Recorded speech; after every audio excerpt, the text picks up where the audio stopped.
I was at a festival with my affair partner. I didn't know the whole thing was live streamed. Luck is definitely not on my side.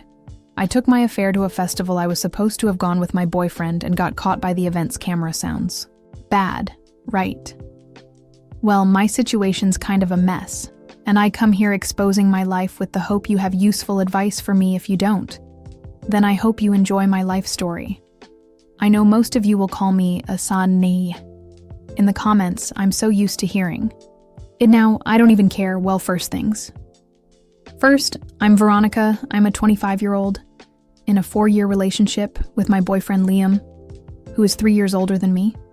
We met at the company where I did an internship during college. He already worked there, and since my first day, he became my office crush. We don't really have a movie romance kind of story.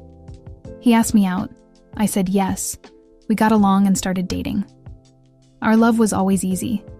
We have very similar personalities, so we pretty much never fight. Things always worked out.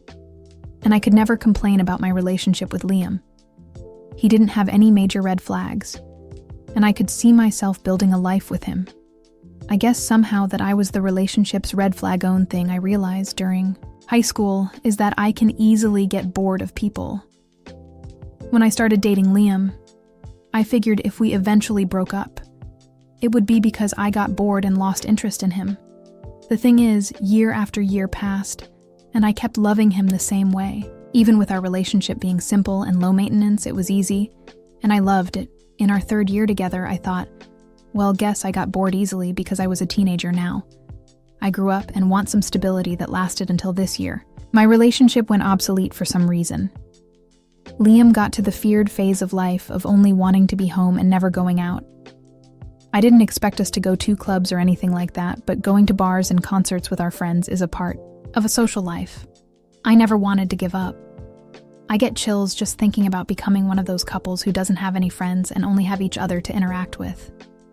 We sort of settled, and I wanted to have more fun. We were in the middle of our 20s. We'd have the rest of our lives to be a boring couple. I love Liam with all of my heart, but our relationship needed a talk and a deep renovation. I know he'd put an effort if I asked, but I figured he wouldn't enjoy it because that's just who he is, and a part of love is accepting your significant other for who they are.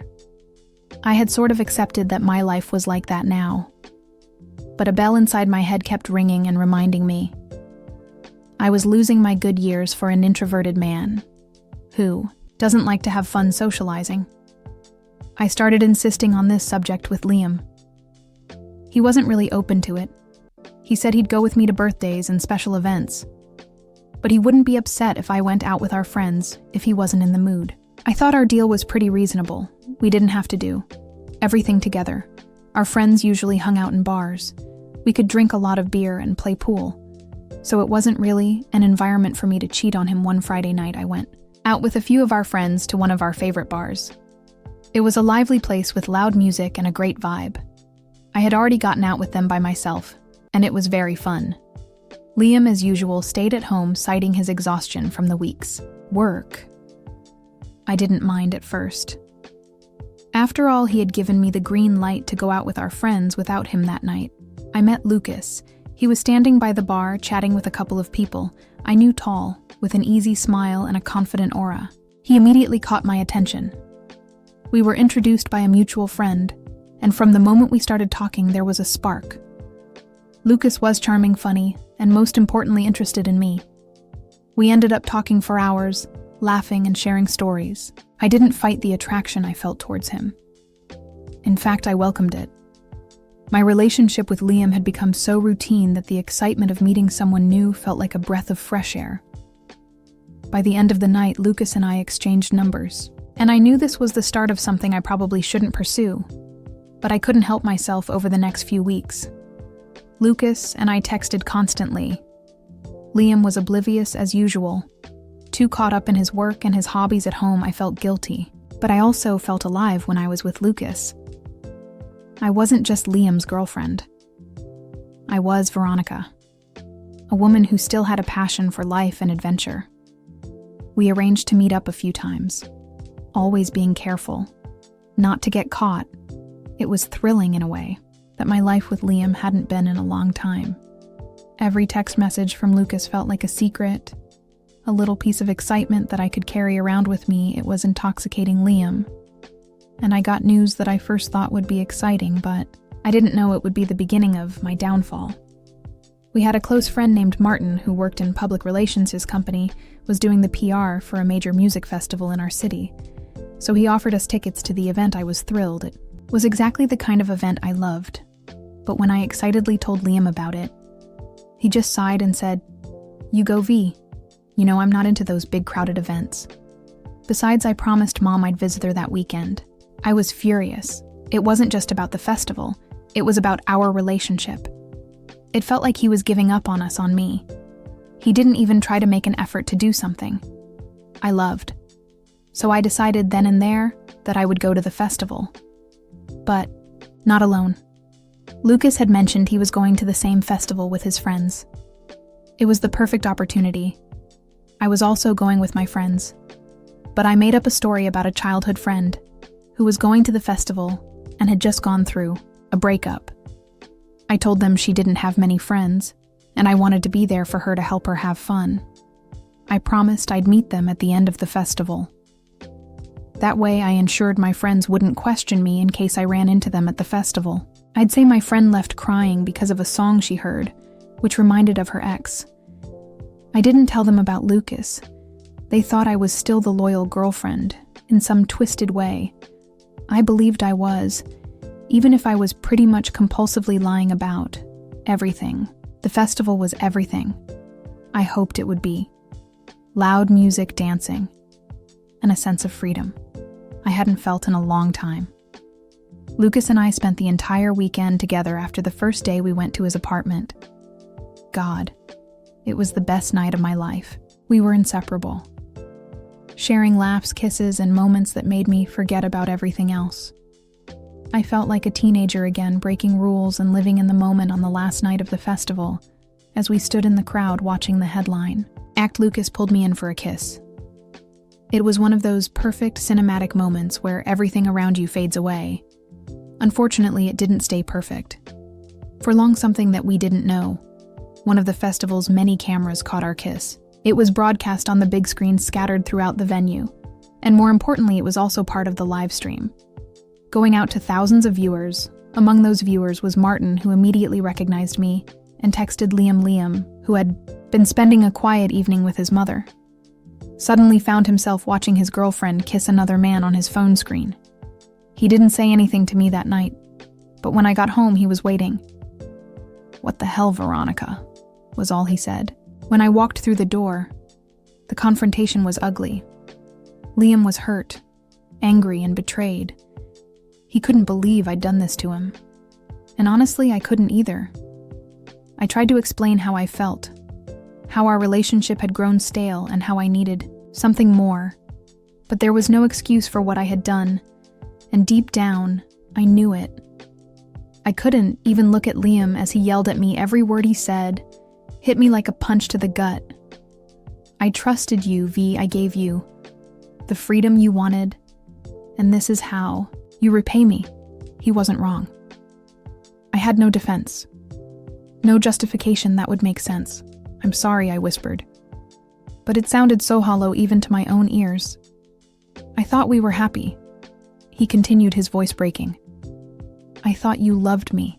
I do love you." "Liam," I insisted, but the words felt weak and insincere. Then why, he demanded, "why would you do this?" I didn't have a good answer. The truth was, I had been selfish. I wanted the thrill of something new, and I didn't think about the consequences. I didn't think about Liam. I don't know. I admitted I felt like something was missing. Everything I said sounded stupid, like there was nothing I could say that would fix it, and there actually wasn't. Something was missing. He repeated, his voice rising. "What about me? What about us?" I didn't know what to say. I had messed up, and there was no way to fix it. "We're done, Veronica," he said finally. "I can't do this anymore."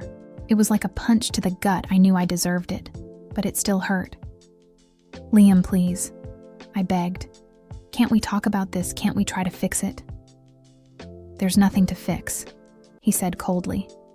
You made your choice, and now I'm making mine." As he walked out, he turned back and added, "Oh, and don't think this is over. I'm sending the festival video to everyone we know. Let's see how your new freedom feels with everyone watching." The blood drained from my face. "Liam, please don't do this." I couldn't believe his words. "Too late," he said with a bitter smile. "You should have thought about that before you cheated." And with that, he was gone. The next day, my phone exploded. With messages and calls, Liam had followed through on his threat, sending the video to our friend's family and even my coworkers. The humiliation was unbearable. I lost everything. My friends distanced themselves and my family was ashamed. Liam's revenge was complete, leaving me isolated and broken. I realized too late the depth of the damage I had caused. Liam's violent words echoed in my mind, a constant reminder of my betrayal and the destruction it wrought. There was no going back, no mending what had been shattered my life, as I knew it was over, and I had no one to blame but myself. The weeks following the breakup were some of the hardest of my life.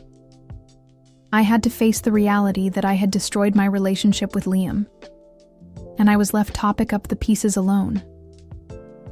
I moved out of our shared apartment and stayed with a friend until I could find a place of my own. Every time I saw a couple on the street, I felt a punch of regret. I had thrown away something precious. For a fleeting thrill, Lucas tried to stay in touch, but I couldn't bear to see him. He was a reminder of my betrayal, and I needed to distance myself from everything that had led to my lowest point. He didn't understand why I was pulling away, but I couldn't explain it to him. I needed to figure out who I was and what I wanted without the distractions of an affair. Martin, our mutual friend, reached out to me a few times. He was one of the only ones who did it. I figured he felt guilty after seeing how much backlash I got. He was angry and disappointed, but he still cared. He offered support, though. He made it clear he didn't approve of what I'd done. "You messed up big time, V," he said one evening over coffee. "But you're not a bad person, you just made a terrible choice." His words stuck with me. I wasn't a bad person. I had just made a series of bad decisions. I needed to learn from this and move forward. But moving forward was easier said than done. I found myself constantly replaying the events in my mind, wondering how I could have done things differently. I couldn't control the guilt I felt. I could only think about how Liam was feeling. It didn't make any sense. I cheat on him without thinking about the consequences and what my boyfriend would feel. But when he finds out, I start feeling terrible and terribly guilty. I felt like an imposter, a narcissistic who only thought about her pleasures. One particularly difficult day, I received a call from Liam's mother. She was always kind to me, and her voice brought a flood of memories. "Veronica," she said gently, "I heard what happened. I'm so sorry. I know you and Liam had something special." "I'm sorry too," I replied, tears welling up. "I never wanted to hurt him." "I know you didn't," she said, "but sometimes we hurt the ones we love the most. Just take care of yourself. Okay?" Her words were a small comfort, but they reminded me that I needed to heal. I started seeing a therapist, hoping to understand why I had sabotaged my relationship. It was a long, painful process, but it helped me see that I had been seeking validation and excitement outside my relationship because I felt unfulfilled. Inside it, I needed to learn how to communicate my needs rather than seeking superficial feelings elsewhere. As I look back on my journey, I realize that my story is one of growth and redemption. I made terrible choices, but I learned from them. I hurt the person I loved most, but I also learned how to love better. And while I can't change the past, I can shape my future. So Reddit here, I am sharing mystery with you. I hope that my mistakes can serve as a lesson to others. It's easy to get caught up in the excitement of something new. but the consequences of betrayal are far-reaching and painful. If you're feeling unfulfilled in your relationship, talk to your partner. Don't make the same mistakes I did. And if you're someone who's been hurt by betrayal, you probably think I'm the worst person in the world, putting myself in Liam's place. I think that too. I hope you can move forward and find happiness again with someone who's faithful to you. In the end, life is about growth and learning. We all make mistakes, but it's how we respond to those mistakes that defines us. I'm still a work in progress, but I'm proud of how far I've come, and I'm grateful for the lessons I've learned along the way. So, thank you for listening to my story and to Liam. If you ever read this, know that I'm truly sorry. I'll always cherish the time we had together, and I wish you nothing but happiness with that. I close this chapter of my life, ready to embrace whatever comes next. Updatey, a month has passed since that catastrophic night when my world crumbled and I lost everything. Liam's revenge, it seems, was only the beginning, as if the initial humiliation wasn't enough. He has taken it upon himself to ensure that I remain trapped in a perpetual state of shame and regret. Every day feels like a new form of torment. It started with the messages, texts, emails, and even voicemails flooded. My phone, each one more venomous than the last. Liam didn't just vent his anger. He crafted his words to slice through my already fragile sanity. Hope you're happy with your choices. One message read, "Everyone knows who you really are now." Another simply stated, "You'll never escape what you did." But Liam didn't stop there. He began sending packages to my sister's house where I was staying before finding my own place. She was the only one from my family not judging me for what I did. The first one arrived 2 weeks after the breakup, a box filled with photos of us, each one defaced with cruel comments, scrolled in red ink, "Liar, cheater." I couldn't bring myself to look through them all. I shoved the box into the darkest corner of my closet, but its presence felt like a ticking time bomb ready to explode whenever I dared to open the door. The next package was worse. It contained personal items I had left at his place, things I'd forgotten about or assumed he'd throw away. My favorite hoodie, a book I never finished reading, a mug I always used for my morning coffee. Each item was broken, cut, or smashed beyond recognition.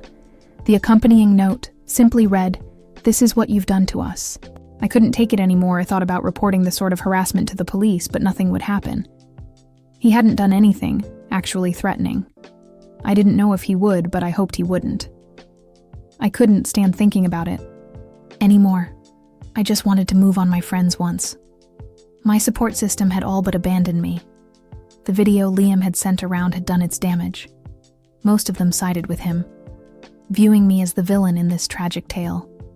Only a few remained in touch, but even they kept their distance, unwilling to get caught in the crossfire of Liam's wrath. My sister told the rest of my family about what was happening. They officially started worrying about me. My mother called daily, her voice filled with worry. "Why don't you come stay with us for a while?" she pleaded. "Get away from all of this." But I had to keep going. I was soon leaving my sister's apartment. I knew Liam wouldn't harass her because he always liked her, but for her safety, I was staying one more week, and leaving it felt like running away. But I didn't want to give Liam that satisfaction this week. I left my sister's house. I was scared about Liam finding out my new address. Even though I knew it probably wouldn't happen, first thing I did after I got the apartment keys was installing security cameras, changing my locks, and learning how to be more aware of my surroundings. It wasn't a perfect solution, but it gave me a small sense of empowerment for now. That's my update. I'll get back in a few weeks to tell you if anything happened. Update. Hello, Reddit. This is Veronica, with a final update on my story about being caught cheating through a broadcast. Things finally got better. I'll tell you all about it. A month ago, I was living in constant fear that Liam would do something worse. But now I finally feel like I can breathe again after I moved. Things magically went peaceful, and I didn't hear from him in a long time. The first few days in my new apartment were nerve-wracking every time. I opened my mail. I thought I was going to find a picture of me with horror written in it, but it never happened. I was relieved. He didn't take it to the next level. I guess Liam was hurt and needed to express that some way. I heard that Liam had moved. On the few friends I still had from that time mentioned seeing him with someone new. At first, the news hit me like a punch to the gut. I wasn't sure how to feel about it. Part of me was angry that he seemed to be moving on so easily while I was still picking up the pieces of my shattered life, but another part of me felt an overwhelming sense of relief as the days passed. The relief began to outweigh the anger. Liam's new relationship meant he was no longer focused on me. The threatening messages stopped. That was good, and I needed to focus on that for the first time in a long while. I felt like I had a chance to rebuild my life without the shadow of Liam hanging over me. I began to reconnect with old hobbies and interests that I had abandoned during the turmoil. Joined a local book club, started painting again, and even took up yoga. These activities helped me find a sense of peace that had been missing for so long. They also allowed me to meet new people and slowly build a new social circle, one free from the judgment and gossip that had tainted my old life. Even though I was still single, I didn't feel lonely. In fact, I found a certain comfort in my solitude. It gave me time to reflect on my past actions, understand my mistakes, and work on becoming a better version of myself. I no longer felt the need to rush into another relationship or seek validation from someone else instead. I focused on healing and finding happiness within myself. One evening, as I sat on my balcony, watching the sunset, I realized just how far I had come. I was still haunted by the memories of what had happened, but they no longer controlled me. I had taken back my power, and it felt incredible. I could finally be myself again. But this time all by myself, without Liam. It was good that he also moved on. He deserves it. As for closure, I realized it wasn't something that could be handed to me by anyone else. It was something I had to find within myself, moving away, starting again, and focusing on my personal growth had all contributed to that sense of closure.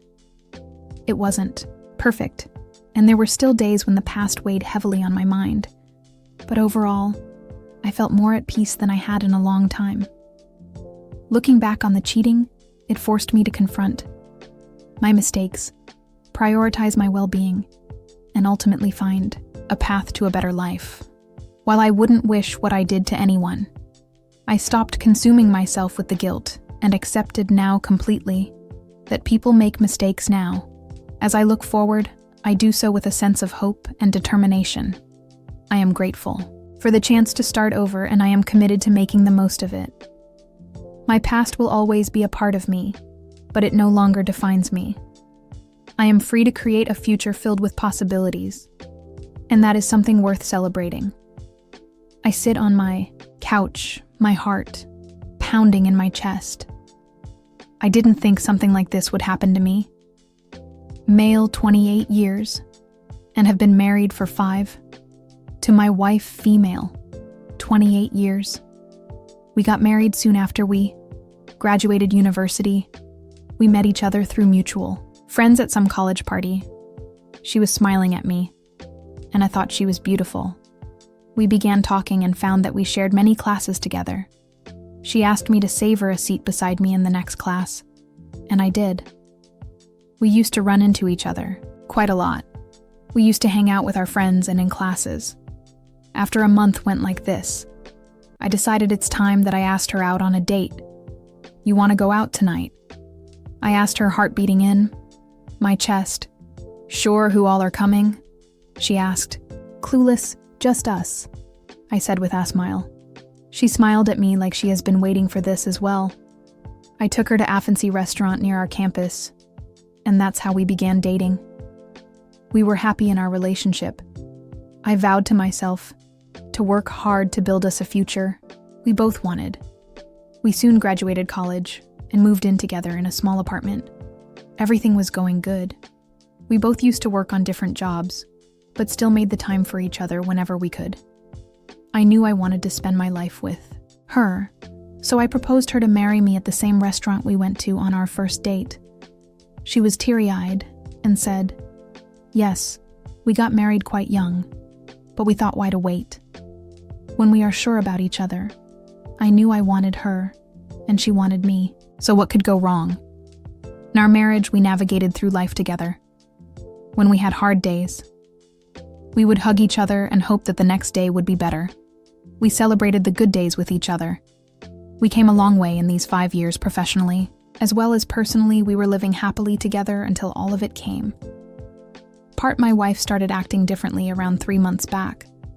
There wasn't any big difference in her behavior, but there were small things. I asked her if something was wrong, and she said it was just stress from work. Hey everyone, unfortunately, basically, everyone who is watching these videos isn't subscribed. It would mean the world to me to quickly get out of the full screen video for 3 seconds and press that subscribe button. It's free, and you can unsubscribe anytime. Sorry for bothering. And thank you so much if you subscribed.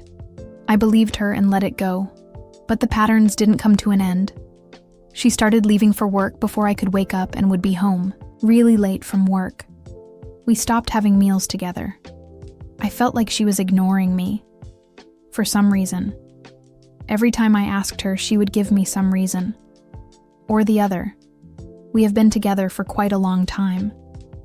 So I didn't think she had any reason to lie to me one day when I came home. She was in the kitchen. I could hear her whispering. No, I'll be there," she said when she saw me coming. She hung up the call. Who was that? I asked casually. She told her. It was her friend from the office. They were inviting her for dinner that weekend. She used to meet their girlfriends from work at least twice a month, so it seemed plausible that she was talking to any one of them. I didn't pay much attention to it, and then went back to the living room. Everything was going normal in our life. My wife was still acting differently around me. Her work was really stressing her out. I thought to myself, she got dressed in airily gorgeous dress that weekend, when she was going out with her friends. She never used to put so much effort in dressing to impress others. It was one of those things I noticed in the beginning, and it stuck with her throughout our marriage life as well. This was different. I've seen taking hours to get ready when we went out on date nights, but she never did this for a casual night out like she told me she was going that day. I thought, maybe I'm overthinking over nothing and decided to let it go.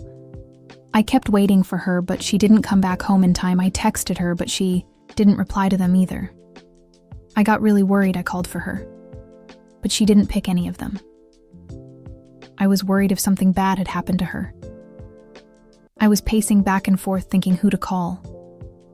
I didn't even know which restaurant they went to. Just as I was about to call a friend of hers, she called me back. I asked her where she was. She told me she's with her friend and she'll be home late. She told me not to worry and to sleep, and then hung up on me. I couldn't sleep that night because I had no idea where my wife was. I was in bed waiting for her the whole night. I heard her footsteps. When the front door opened and she came to the bedroom. "You're up?" she asked me. I told her I couldn't sleep. She told me how the night ran long and they didn't even realize it. She came to bed after getting in her pajamas. "Let's sleep," she said, as she snuggled by my side.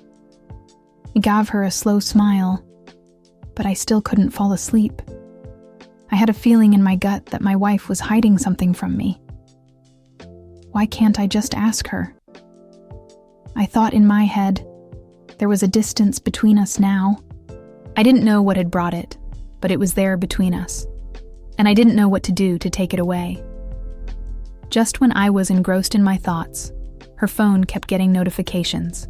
They were all text messages. I took her phone to see who has been texting her this early in the morning. The contact wasn't saved on her phone. The text messages sent me in a spiral of confusion. All the texts were weird and didn't make any sense. That person was thanking my wife last night. What did they do? Last night. And why was this person telling her to meet next weekend as well? The texts were really short and vague. It was impossible for me to figure out if this person is a male or a female. I didn't want to wake up my wife, so I thought of asking her. After she woke up, I didn't realize when I fell asleep. When I woke up, I heard noises coming from the kitchen. I went there to find my wife cooking for us. She gave me a smile when she saw me. I didn't know why, but something inside me stopped me from asking her who was texting her. We ate our meal in silence the next day. When I came to my car after work, I saw a note stuck to the wiper of the car. I looked to see if there was someone who had kept it there, but I didn't see anyone there. I opened the note. It only said, "Stay safe." I didn't know what that meant. There was no name of the person who had written it or kept it there. I made my way home with a confused mind. Why would someone leave a note like that for me? I kept wondering. It cannot be a coincidence that I got a note like this after my wife started acting differently. I could have asked her, but I didn't think she was going to give me an honest answer. I saw a car leaving my house when I reached home. My wife was getting inside the house. I followed her and asked her whose car was. That she told me a friend of hers was visiting. Which friend, I asked curiously. None of her friends I know owned that car. Oh, just a colleague. She said distractedly, office colleague. I followed up, was all I got. I left her in the living room and went to my home office. I checked the CCTV camera. I saw a tall, dark-haired guy leaving the campus before I came home, so it was a male colleague visiting her, I thought silently.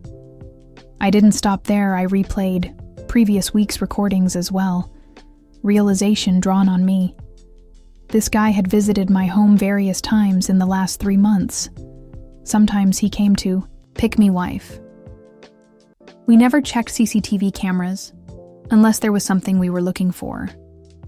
Specifically, my wife probably thought that I wouldn't check it. There was no way I was going to talk to my wife now. She never once told me that a man had been visiting our house when I wasn't at home. It didn't matter if he was a colleague or whatever. I deserved to know this. Now I'm going to find the truth by myself. I replayed the CCTV recordings once again. I noticed their body language. It wasn't like two colleagues who are meeting professionally. They knew each other well. I saw them hugging each other closely before he drove off between my wife's strange behavior. That random note and a stranger hugging my wife like they have known each other since forever. I felt completely frustrated.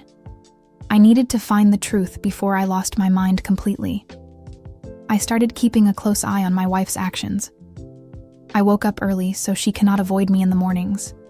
It was like she'd started becoming a different person altogether. Her dressing sense had completely changed in the last 3 months. Earlier, her priority was to be comfortable in her clothes, but now it was like she had borrowed the closet OFA model. I received another note placed on my car. This one said, "Be careful of who you trust." This only made me more confused. I didn't know anyone who would talk like this to me. My friends never pulled pranks like this. It wasn't making any sense. I saw a woman I had never seen before standing some distance to my car. I asked her if she had seen anyone putting this on my car. She shook her head. "No," I sighed, frustrated. I took a picture of the note like I did with the previous one and threw it in the dustbin. I decided to deal with this later. My topmost priority was to figure out what my wife has been hiding from me when I went home after work. My wife wasn't there. I saw in an envelope with my name and opened it. The contents of the mail took my breath away. My heart started beating fast. My worst nightmare had come true inside. The envelope were pictures of my wife with that man from CCTV recordings. They were hugging each other, laughing together. There was a picture of him kissing my wife's forehead in a very romantic manner. It was clear my wife was cheating on me.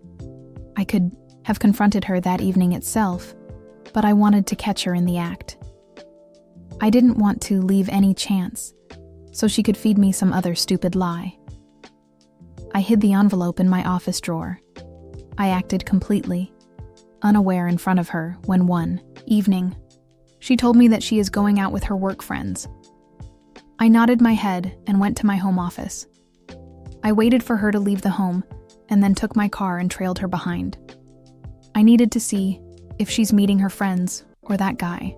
From the photographs, I saw her car leaving the city lights behind and then taking off-road to a very cottage-type home. What was she doing here? So out of the city, was my first thought. My thoughts got interrupted when I saw the car parked outside. The cottage. It was the same car, who I saw leaving my house that day. I saw her getting inside the cottage. The same guy from the CCTV recordings opened the door and they hugged each other. I saw her kissing him on cheeks, and that was enough. I had run. Out of patience, they had left the door open, and I opened it with a strong force. They got scared and pulled back from each other. My wife was shocked that it was me who opened the door. "What are you doing here?" she asked me. Shouldn't I be asking you questions? I replied flatly. "This is what you've been doing behind my back," I continued while pointing to both of them. She made the expression that she didn't understand what I'm saying, but then started shaking her head. "No, you are free to do what you want. You don't have to go behind my back. I'm out of here and your life as well." I started walking back to door when she ran and stopped me. "And no, you cannot walk away from my life. Just give me 1 hour. I'll explain everything to you and then you can decide what to do," she told me with pleading eyes. "You are going to explain to me why you cheated on me?" I asked her, shocked by her words. "Just give me a chance to explain myself, please." She continued. She went to the guy and told him that she needs to tell me the truth now. He nodded. I sat there confused, not knowing what was going to happen next. She introduced me to the guy. His name was Liam. He started working in her company a year ago when she told me his name. I realized that I heard his name in passing, I just didn't know his face. They asked me to sit down. My wife started telling me something when suddenly the door opened. There was a woman standing. Their tears streamed down her face. I had seen her somewhere. I just didn't know where. "You cheated on me," she started screaming at Liam. He was trying to calm her down. He was telling her that he didn't cheat on her. He was talking to her, like he was trying to make a child understand his point. I looked at my wife for an explanation. She was watching the woman with sympathy in her eyes. I didn't know what was going on here. The woman was continuously sobbing while Liam was explaining something to her. In a soothing voice, he then came to my wife and told her that he's taking that woman to her home. My wife looked hesitant by the idea, but then nodded and they left. I took a seat again on the couch and sighed. I was mentally exhausted at this point from all the drama and lies in my life. My wife took a seat beside me. She started talking, and all the drama earlier seemed like a child's play when she told me the truth. The woman who entered was Elena. She was in a long-term relationship with Liam's twin brothers. Sadly, he passed away a year ago. Elena had not been in stable condition since. Then she refused to acknowledge that her boyfriend is no more. She had been in a very bad condition after her boyfriend passed away. Her friends took her to a counselor. The counselor suggested that for the time being, his twin brother Liam played his role, and then detach her from her boyfriend. Liam was hesitant about this, but did what they told him to. Their plan backfired, and instead, she got more attached to him. She believed him to be her boyfriend. She wasn't recovering. So the counselor told her the truth that Liam wasn't her boyfriend. She did not believe anyone. Her boyfriend suddenly passing away has destroyed her completely.